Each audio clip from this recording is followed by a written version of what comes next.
What is going on, guys? Welcome back. Commentary for you. I want to thank Austin Oganowski for the footage in this video, but a lot of people ask me, why don't cover NASCAR Heat 5 or 704 games?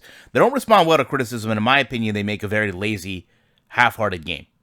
Now, when you look at last year's data, which is what they would be building this year's game from, final practice, Kentucky Speedway for the Cup Series, you've got all the way down to 19th place, running under 30 seconds. Your fast laps come early for Keselowski, Harvick, Bowyer, Elliott, and they're in the 29.6 to 29.7 bracket. You can be a casual fan and understand this. Now, the Xfinity cars have less downforce, a little bit less in weight, and a little bit more in horsepower. Yet when you look at their final practice sheet, only one driver, Cole Custer, goes under 30 seconds. And you can see early laps for Ryan Sieg, Riley Hurst, Justin Allgaier, Ryan Truex, John Hunter Nemechek are all in the 30.6 to 30.5 bracket. So it doesn't take a true person with racing experience to understand that those cars are going to be a bit slower. Now this year, you can actually go and look and see that Goodyear supplied the same tires. You see the tire code there, 49.76, 49.78, to all series. So that removes a variable.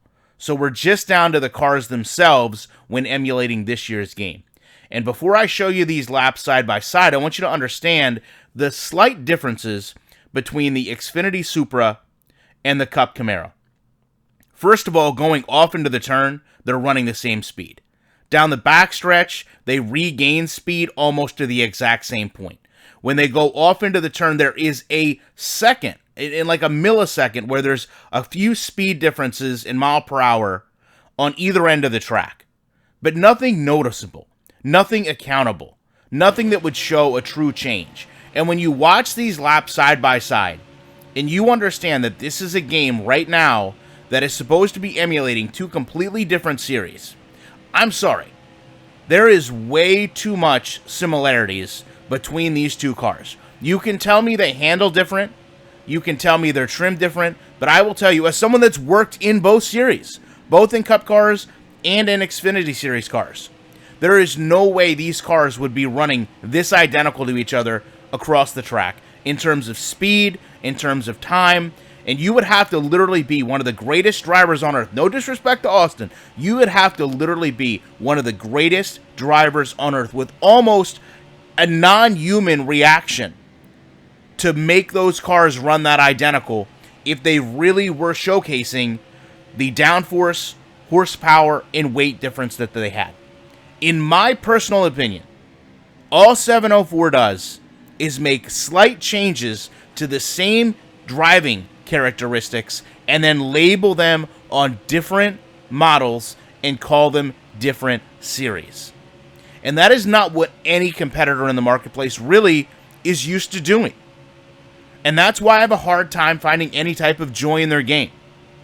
When you're building up a career from one series to the next, there is very little difference between the characteristics of the car that would indicate you need to have more skill to drive one versus driving the other. Yet when you go back and look at real-world data, it's clear as day to even someone that's not a NASCAR fan that there are major differences between the cars and how they drive, handle, the speeds they carry, and how difficult it would be to go around the track with one.